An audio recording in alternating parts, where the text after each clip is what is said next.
Jupiter Jazz Part 2, Episode 13 of Cowboy Bebop. When we last left off the crew in Jupiter Jazz Part 1, Faye Valentine had just run into a transgender man by the name of Gren, and Spike had been shot in the chest.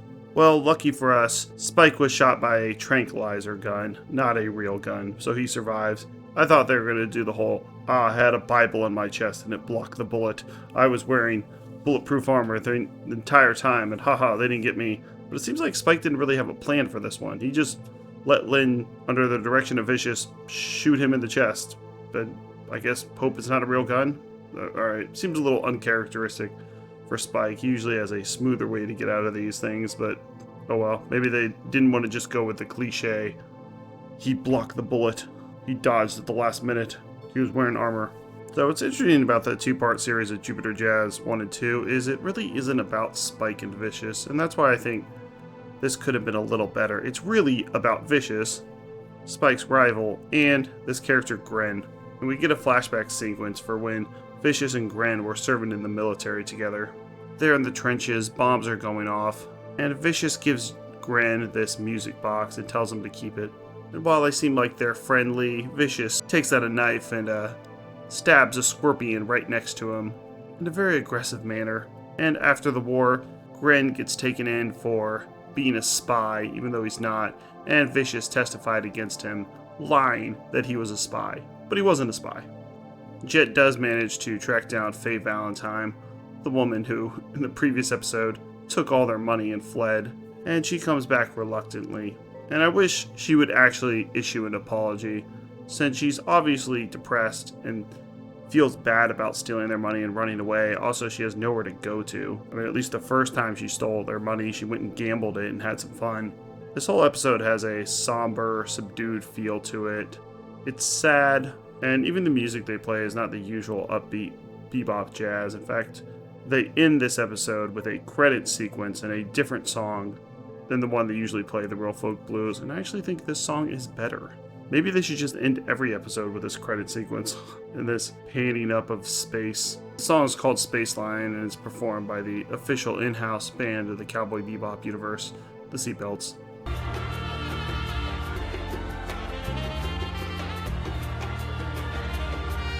And we get more explanation of the flashback sequence we saw in Cowboy Bebop in the episode Ballad of the Fallen Angels, where in unison, he shoots Vicious and Vicious stabs him at the same time and throws him off the top of this cathedral.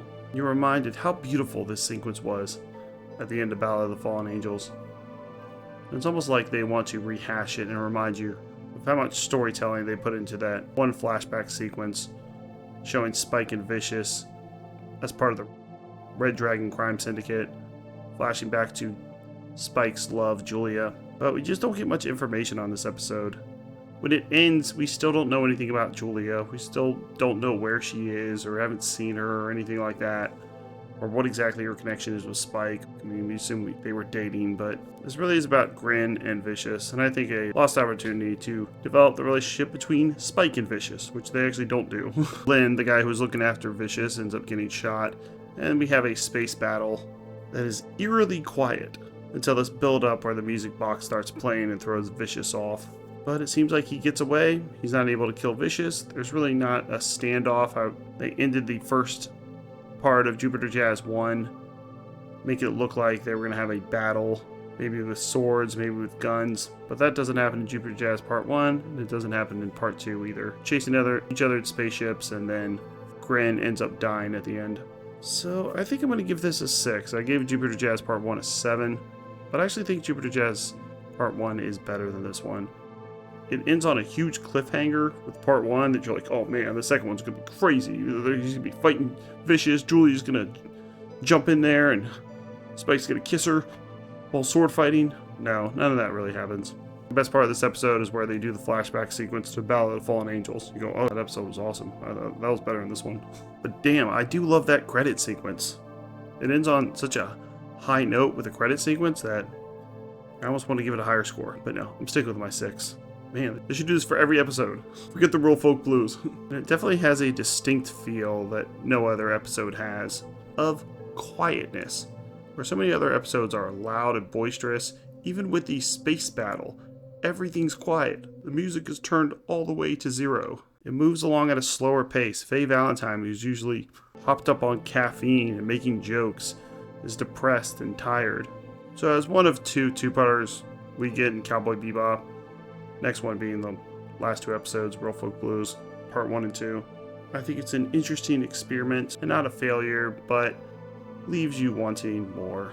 More Spike and more Vicious. Less Grin. Next up is Bohemian Rhapsody, Session 14, where they play chess. Check out our playlist for all the episodes of the other series we've covered. We do all of them in order. Black Mirror, Tales from the Dark Side, Monsters, Fear Itself, Pet Shop of Horrors, Mystery Science Theater 3000, and of course Cowboy Bebop. Thanks a lot.